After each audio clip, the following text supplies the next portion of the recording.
The second thing that you should be doing, if you're taking something to anybody else, make sure there's a paper trail. Make sure that there's some documentation.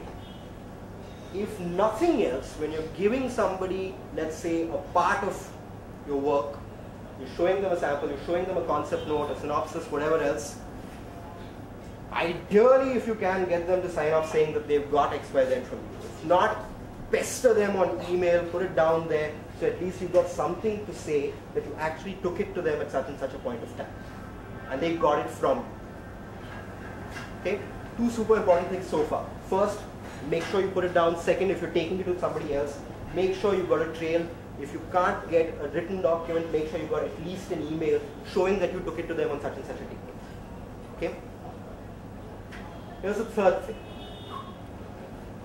There is no exact line between ripping off something completely or saying that if I take only 5 seconds of another person's movie or 10 seconds of another person's song, it's fine, and past that is a problem. There is no such thing. It's a pretty subjective line. The key test here is, if it looks like, to any reasonable person, if it looks like it was substantially taken from there, then it's a problem. If it looks like it's substantially taken from there, it's a ripoff. What does substantially mean? Honestly speaking, nobody really knows. It's up to what you can convince a court about, what you can convince a judge about. Obviously, therefore, as a general rule, great idea to stay away from anything that anybody else has made and lifting it. If not, if you can get permission, a lot of people will be willing to do that. If not, if they're not willing to give you permission, this, that, etc., just don't do it. Stay completely far away from it. I'm sorry, I work at Rainmaker as well. Just a very practical question. How do you guys date your work actually? How do you tell the world that you did X thing on Y date? Film Writers Association. Film Writers Association. What if it's not a film studio? Even stories, synopses you can put. Anything. You tomorrow make a painting. How do you have a date on it? I do for illustrations and made myself. Yeah, courier it to yourself. Courts accept this. The easiest way to do it is just courier it to yourself. A lot of authors use the same strategy. When they finish a manuscript, they courier it back to themselves and never open the envelope. They just keep the, with the courier voucher on top, which has a date stamped on it, and they keep it ready there and they just file it away. Tomorrow if somebody comes in and takes your work, you have the ability to say on so and so date this was couriered to me and open that in court. Nobody can question whether you wrote it on that date after. Emailing to yourself could work. Could work. Registered post actually, not courier. Registered, even courier. You do a DHL, you get a nice DHL, stamp at the back. Simplest thing is do both.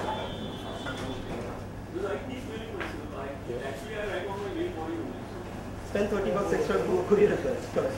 What I also want to do is, whenever you are pitching to any major studio, say Warner's, 20th Century Fox, Disney, anyone out there, okay, when they make you sign an NDA, Super. okay, they make you sign an NDA, okay, because you are going there. They are established people with an entire channel set up. They are beasts. We are ants. Okay, that is how it is, right? In their NDA, they clearly mention that we are in process of developing many other ideas, and any future similarity to the project cannot be legally and signed. I sign it because I am too desperate for them to have a look at my idea.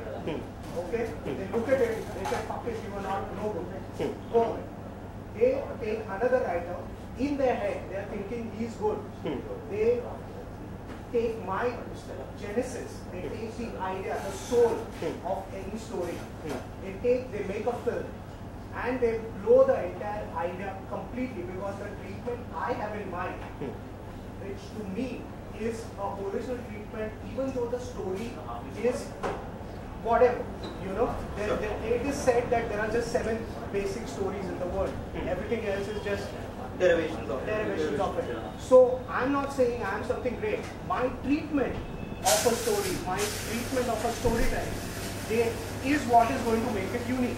There are several alien stories, but each of those are different because of the treatment and the storytelling. Now, this studio has not only ripped off my idea, it has actually essentially killed my possibility of making a film based on that idea by making a very substantive product. Sure. By that, to me, in my creative head, yes, killed my idea. Yes, killed it. That's an unpardonable offense morally if I look at it. Fine. Does law even acknowledge it in some way? Okay, so let's just take that in two parts. Here's the first thing. Like we said, there's no clear line between saying that somebody can or cannot take this work and change it. If the idea that you took to them has enough detail in it, has enough key elements in it, and you can match those against what these guys are doing, then you can go and stop them. Right? Then you can prevent them from doing anything at all with it.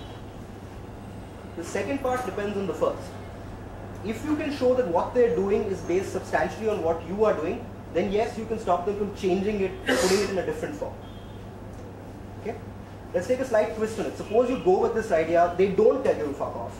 They actually say it's a great idea, we're going to make something out of it. You sign a piece of paper, you get a bunch of money, and then they change it. Right. Can you do anything at that point?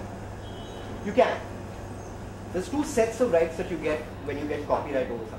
Some actually say it's a great idea, we're going to make something out of it. You sign a piece of paper, you get a bunch of money, and then they change it. Right. Can you do anything at that point? You can. There's two sets of rights that you get when you get copyright over something. Something called economic rights, which is all the stuff that we talked about, making copies, putting them out in different media, etc., etc. The other is something called moral rights. It includes something like they can't not acknowledge you as an author. You have to display your name prominently whenever they put it out anywhere. Just like with Superman, Batman, where the Creator's name has to be acknowledged. No matter what medium it is getting translated. Right. The second thing is you have a right to integrity. So you can step in at some point of time and say, you can change X, Y, Z, you can't change 1, 2, 3. Most times, however, if you're an ant and the other guy is a beast, the contract that you sign will also say that you waive your moral rights.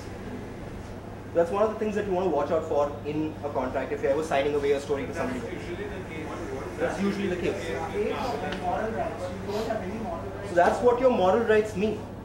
Your right to be acknowledged as an author, your right to integrity of the work, your right not to be acknowledged as an author if they change some stuff around. Suppose they change all of this around, they still put your name on it and you don't want your name there. That's the right that you have as well. So if you're really, really concerned about that, ask for that exception. Make sure that this doesn't happen. Like, see, I will be very honest. What has happened is, like, I joined Rosen Comics, thinking in my head that they will probably do books for India, which wasn't the case. I realized that they did not want to publish anything in India. They wanted to produce books and sell it outside. Now, before getting into it, I wasn't aware about it because the talks were very ambiguous. I could not understand. My whole drive was, I love comics. I want to do comics, and this is the only publishing house which will allow me to do comics at an international quality level. So I will join them. I joined them.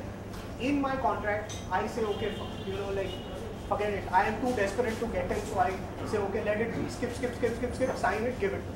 Now, after 2 years of working, they suddenly say, okay, we are going to talk to people here in India about certain things and stuff like that.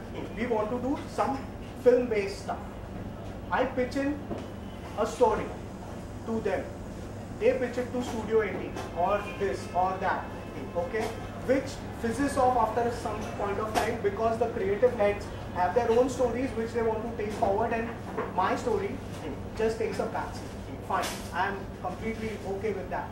They are sleeping over it, okay? But I have faith in my story and I want to pitch it to somebody today. Is it possible? You said you started working with them. Right. You joined them as an employee or something? Right. Game over. That's it. There's two kinds of things. If you're an employee, then it automatically belongs to your employer. The other kind of thing is a work made for hire, where you may not be an employee of somebody else, but you made that work because they asked you to and paid you. Is there, now, okay, fine, legally this is poor, but that means it's a grave for my idea, which is still a unique idea, which they are not interested in. And I am very much inclined towards taking it forward. So how do I do it? See, here's the thing. Theoretically, you can, like as we were talking, you can get a compulsory license from somebody. Somebody's sitting on a copyright, somebody's sitting on an idea, not doing anything with it for a long time. You want to take it out, do something with it. You can go to the copyright board, you can go to the courts, you can ask for a compulsory license. But it's going to be really difficult for you to try and prove that there is such great value in that it needs to be taken out and shown to the public. What if we take the similar idea, the same idea which was pitched earlier to Virgin Farmers? I take the idea, I twist it, I make a new story out of it, keeping the basic germ intact. Okay, if it's a horror, I keep it horror. If this is a storyline, keep the storyline intact. I just change the sequences, I just change the characteristics of the characters and make a new story out of it. It's a new story derived from that story. Fine. But it's very different. It's say 60% different from the original idea. If you can show it's very different, it's fine. Sure, there are maybe only 7 stories in the world. Nobody expects that every story is completely new and unique from first letter to the last. But again, I can't give you 60%, I can't give you 40%. The point is, if a third party sees it and says, oh, you know, these are substantially different, that's fine. Right? Boy meets girl, girl meets boy, they fall in love, boy is really poor, girl's father is damn rich and a bastard, and he backs the boy up, but they overcome all these obstacles and fall in love. Pretty common story. But if you change it around, you know, enough, it's fine. But if there's something in that idea which is so unique, you know, there is this character which has, See, I'll tell you, it's so unique you can't. Theoretically, no idea is unique. Everything about story, the uniqueness of it is storytelling. That is it. That Storytelling itself, is setup and that is very individual. What I can do to a story, 10 other people can't do. What 10 other people can do, I can't do. Great. You know? I'm just going to stop you there. So see, here's the thing. Completely respect the creative element that you bring to any work that you do. Right? Completely respect that. Right? I may think that the same story told by one person is really bad as compared to, you know, somebody else telling that story. That may be true. The other guy is a much better storyteller, much more texture, much better. That doesn't work. Legally, I'm saying. That's the problem. The point is, can you show that there is such a great difference that 2 different people could have come up with an idea? That it's not actually linked to this. That you came up with it separately. That's the distance you need to put. I have a question. I work with a lot of companies, okay, and I was in the process of thinking about this documentary, developing the concept, and doing the research while working for other companies. And then one fine day I quit from my job and I started working on the documentary. The thing is, this research that has gone into this documentary has been done when I was working with the company X, Y, and Z. Did you do it in office? No, never. Great. Was your work at these companies similar to your... No problem. No problem. Or did you use company resources? Do it in the office, you use company resources. Except for the salary. Look, I'm sorry to be the bastard in the room, but here's the real point, right? You guys are at the weaker end. Everybody who creates something is at the weaker end. These are all nice, fantastic discussions about the law, but in that court over there, the judge is never going to come to Mocha and have this conversation. Right? He's got a version of intellectual property in his head, which whether you try as hard as you want, you're not going to be able to convince him out of it. There are people who have the money to be able to take your idea, do whatever the fuck they want with it, and look at you and cop a suit. So the truth is, you have to be bloody prepared when it comes to protecting your own IP. How do you prepare? That's the You've got to get. One thing that always surprises us when we talk to guys is you have no filing system at all. Your IP stuck on some fucking laptop, man. How many courts have you seen where you submit a laptop as evidence? The guy doesn't understand, dating in terms of an electronic format. By the time you explain that to a judge, it'll be 6 years. There is one more step that we haven't just talked about. Right here. The one thing